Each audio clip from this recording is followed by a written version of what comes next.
दोस्तों नमस्कार, मैं उमैर आलम MVS इन्फॉर्मेशन में आप लोग को तहे दिल से स्वागत करते हैं, अभिनंदन करते हैं।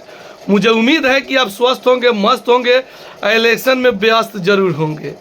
दोस्तों इलेक्शन जब भी कह रहे हैं तो लोकसभा का चुनाव है और लोकसभा का चुनाव एक बहुत बड़ा पूरे समाज को, पूरे देश को, सिस्टम को चेंज करने वाला बहुत बड़ा त्यौहार है और कल ही चुनाव है। और मैं विशेष करके चुनाव के मुद्दे पर ही बात करूंगा। लेकिन कुछ अंधभक्त हमको बोलेंगे कि ये चुनाव पर बात करेगा। अरे भाई, चुनाव पर इसलिए बात करता हूं क्योंकि चुनाव एक ऐसा जरिया है जिसके माध्यम से आपका समाज का, आपका राज्य का, आपका देश का सिस्टम चेंज होता है। और सिस्टम चेंज कोई और नहीं, आपका जो क्षेत्रीय नेत्री होता है या नेता होता है वही चेंज करता है। आपको मालूम होगा कि देखिए, यहाँ जात पात को मारो लात, जो शिवहर को बदले है लात, उसी को चूज कीजिए, उसी को चुनिए। आपको मालूम है कि एक हत्यारा भी हमारे क्षेत्र से लड़ रहे हैं, एक तनसा लड़ रहे हैं, एक हिटलर लड़ रहे हैं। देखिए, हिटलर मैं इसलिए कह रहा हूँ, तनसा इसलिए कह रहा हूँ, हत्यारा इसलिए कह रहा हूँ कि किसी सी कन्हैया जो एक DM था उनको मार दिया गया, जिसको फांसी मिलने वाला था, उनको आजीवन में करवास करके आज गांव में घूम रहे और वोट मांग रहे हैं। हम उनको वोट देना चाह रहे हैं, आप लोग उनको वोट देना चाह रहे हैं जो हमारे क्षेत्र में, हमारे इस घोड़ासान क्षेत्र में कभी मुंह नहीं दिखाया, कभी अपना मुखड़ा नहीं दिखाया, अपना चेहरा नहीं दिखाया, उनको आप वोट देना चाहते हैं। आप उनके पास कभी भी बोल नहीं सकते हैं। एक हत्यारे के पास वो बहुत बड़ा तनसा है। अभी आप लोगों को मालूम नहीं पड़ रहा है, लेकिन आपको मालूम कब पड़ेगा, जब अगर वो सत्ता में आते हैं तब। क्योंकि दोस्त, हमारा हालात, ना हमारे मोदी साहब आएंगे यहाँ हालात बदलने, और नहीं ओवैसी आएंगे, नहीं तेजस्वी आएंगे। यहाँ का जो संसदीय क्षेत्र है, जो शिवहर संसदीय क्षेत्र है, यहाँ का हालात ओनली फॉर केवल रितु जायसवाल ही बदल सकती है। रितु जायसवाल ही एक ऐसा कैंडिडेट है जो 40 सांसद के कैंडिडेट में वो नंबर 1 पे आती है। उनका बिहेव इतना व्यवहारिक है कि क्या कहा जाए। अभी तो उसका कास्टिंग था, उसके पंचायत में जो उनका कास्टिंग था, टेलर। अभी पूरा फिल्म बाकी है। हम सारे समुदाय से स्पेशल रिक्वेस्ट करेंगे, प्रार्थना करेंगे, विशेष करके मैं दिव्यांग हूँ और पूरे दिव्यांग दोस्तों से, हमारे जितने भी बड़े लीडर हैं जो विकलांग के, उन्होंने यहाँ की इंडिया सरकार, इंडिया जो गठबंधन है, उनका जो बड़े लीडर है, हम लोग का जो भी सीट है, क्या बोलते हैं, हम लोग का जो भी पैड है, विकलांग पैड, बिहार दिव्यांग पैड पे, उन्होंने हमारी सारी मांगों को पूरा करने के लिए वचन दिए हैं। और हम लोग साइन, हमारे जितने भी बड़े नेता हैं वो कराए हैं। और विकलांग स्पेशल करके कह रहे हैं कि दिव्यांग लोग जितने भी हैं वो बिल्कुल इंडिया गठबंधन को वोट करें। और इसलिए वोट करें क्योंकि हम लोग बहुत पिछड़े हुए हैं। अभी के डेट में हम लोग का महीना 400 200 नीतीश चाचा और 200 मोदी चाचा, मोदी बाबा। और बाबा कहेंगे मोदी बाबा दिए, मोदी बाबा 200 रुपये 10 साल में हम लोग को बढ़ा कर दिए, 200 और 200 400। हम लोग दिव्यांग लोग हैं और दिव्यांग लोग और शिक्षित भी है। आज देखिए, शिक्षित, जब शिक्षा की बात आता है तो 43 में से 3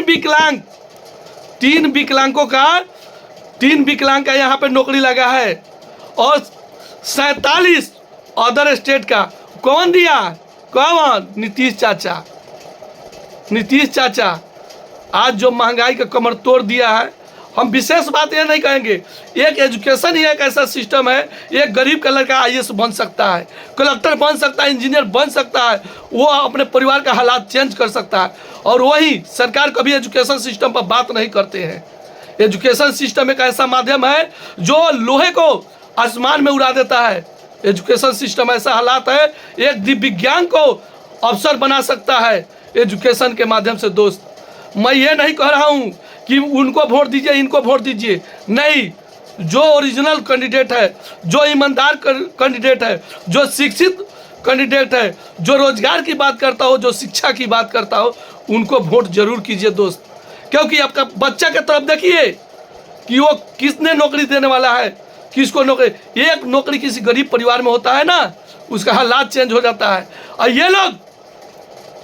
ये लोग एजुकेशन सिस्टम को बर्बाद करके कह रहा है कि मैं बहुत बड़ा मस्जिद बना दूंगा, मैं बहुत बड़ा जामा मस्जिद बनवा दूंगा, मैं बहुत बड़ा राम मंदिर बनवा दिया।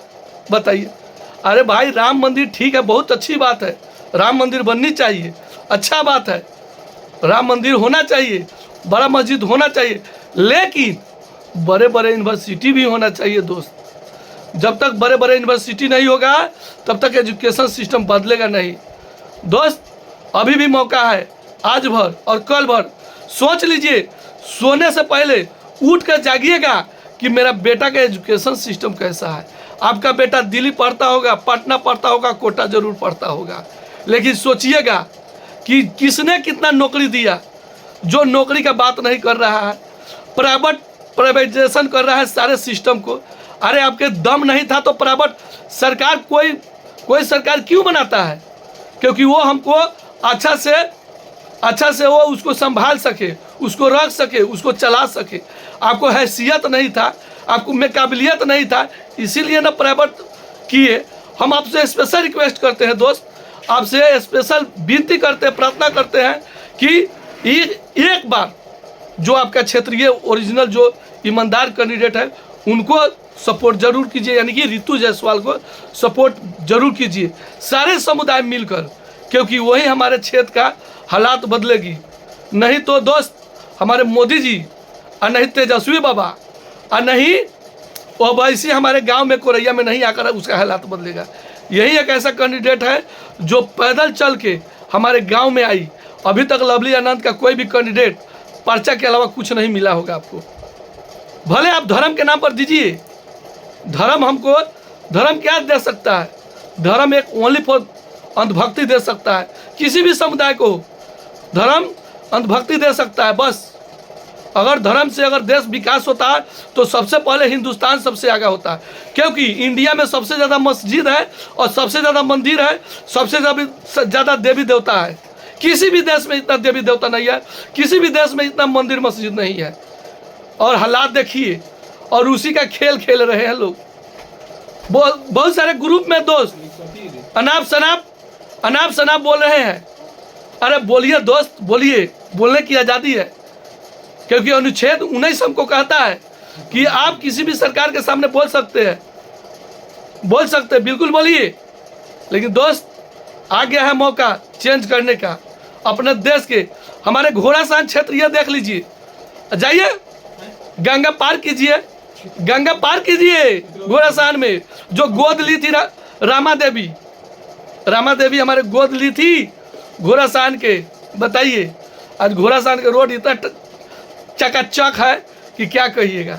और कहते हैं ना कि मोदी हमको राशन देते हैं, बिल्कुल अच्छी बात है, राशन देते हैं 5 किलो। अगर ये सरकार इंडिया सरकार बनती है तो 10 किलो मिलेगा एक परिवार को। बताइए तो कौन अच्छा है? हमको नौकरी का बात कभी कोई भी अभी भी एनडीए सरकार आपका मैनिफेस्टो नहीं देखे होंगे कि उन्होंने क्या क्या हम लोग के लिए करेंगे, लेकिन इंडिया सरकार का मैनिफेस्टो बिल्कुल खुला किताब है, कभी भी उलट कर उसका पन्ना देख सकते हैं दोस्त। तो दोस्त आप भले कुछ भी हमको कहिए, गाली दीजिए, कुछ भी कहिए, किसको सपोर्ट कीजिए नहीं कीजिए ये आपके ऊपर डिपेंड करता है, लेकिन अपने क्षेत्र का जो विकास करेंगे उनको जरूर सपोर्ट कीजिए। आज राजेश कुशवाहा जी, डॉक्टर राजेश कुशवाहा जी हमारे मोतिहारी से लड़ रहे हैं, जो 4 में 5 में विधायक सांसद बन चुके हैं। वहाँ पे कि चीनी मिल चालू करवा देंगे, ये कर देंगे, स्वर्ग बना देते। राधा मोहन सिंह कृषि मंत्री थे, यहाँ बिहार के में स्वर्ग बना देते, किसानों को अमीर बना देते, लेकिन उन्होंने कुछ किए? बिल्कुल नहीं किए। और फिर भी खड़े हैं, लाज शर्म नहीं है। 5 में मोदी सरकार यहाँ पे सिर्फ पूर्वी चंपारण में आए, लाजे शर्म नहीं है 5 में। अभी तक किसी भी इसके पहले कोई भी प्रधानमंत्री हमारे पूर्वी चंपारण 5 में नहीं आए और वोट मांग रहे हैं। जब एक बार कहने से थाली बजा सकते हैं, ताली बजा सकते हैं, तो आप वहीं से दिल्ली से फरमान जारी करते, यहाँ आने की क्या ज़रूरत था। तो दोस्त 14 लाख अभ्यर्थियों को इन्होंने फ्यूचर खराब कर दिया। 2017-18 में हम लोग भी थे, NIO से DED किए, NIO से DED किए, और आज जो कह रहा है सरकार वो अनवैलिड है, वो 18 ही महीना का है। बताइए, मोदी हम लोग के साथ चीटिंगबाजी कर दिए, कह रहे मोदी किया है, नहीं किया है हर तरीके। अब जो भी देखिए, मेरा बात वही समझ पाएंगे, वही उसी को समझ में आएगा जो एजुकेटेड पर्सन होगा। अंधभक्त को तो मैं, सही बात है, नहीं समझा सकता हूँ। अंधभक्त को मैं बिल्कुल नहीं समझा सकता हूँ, क्योंकि वो उनको अंधभक्ति है। मैं देशभक्त की बात करता हूँ। मैं इसलिए देशभक्त कहता हूँ, अपने आप पर गर्व करता हूँ कि मैं ओरिजिनल टीचर हूँ, और टीचर ये करता हूँ कि समाज को मार्गदर्शक करता हूँ। हमारे स्कूल में पढ़ाई नहीं होता है बगल वाले, लेकिन मैं बच्चों को पैसा दे अथवा ना दे, मैं उस बच्चे को पढ़ाता हूँ। इसको कहते हैं ओरिजिनल देशभक्त। देशभक्त उसे कहते हैं। मैं सही में मैं देशभक्त हूँ, इसमें कोई डाउट, शंका, सस्पिशन नहीं है, क्योंकि मैं भी एक प्रतिनिधि हूँ, छोटा सा पोस्ट का। मैं 11 नंबर का पंच भी हूँ, और 11 नंबर का पंच भी, और जिला का सचिव, मोतिहारी जिला का सचिव भी हूँ, और ढाका अनुमंडल का अध्यक्ष हूँ। वहाँ के खुद SDM साहेब हमको चयनित किए। बताइए, तो मेरा एक बार बात मान लीजिए, क्योंकि हालात इतना ख़राब है, इतना महंगाई है कि क्या कहिएगा, क्या कहिएगा।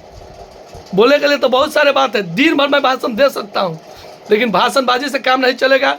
आप अपने बच्चों के लिए, एजुकेशन के लिए वोट जरूर कीजिए, और वोट उसी को दीजिए जो आपका क्षेत्रीय टू टंच हो, जो आपसे मिलने आया हो। राजेश कुशवाहा जी को वोट जरूर कीजिए मोतिहारी से। राजेश कुशवाहा जी एक ऐसे ईमानदार नेता है कि उनको वोट जरूर कीजिएगा राजेश कुशवाहा जी को। राजेश कुशवाहा एक ऐसा पर्सन है जिनको वोट जरूर कीजिए, क्योंकि कुशवाहा समाज में, भले हमको NDA सरकार कुशवाहा समाज को टिकट नहीं दिए हैं, लेकिन इंडिया सरकार, इंडिया जो गठबंधन है, उनमें बहुत सारे कुशवाहा जी को सपोर्ट किए हैं। तो दोस्त, जात न पात पर, जात पात छोड़िए, वोट दीजिए सीधे राजेश कुशवाहा जी को, और शिवहर संसदीय क्षेत्र से रितु जायसवाल को। मैं विशेष क्या बोलूं, जो विशेष है वो मेरा देश है। धन्यवाद, thank you, have a nice day.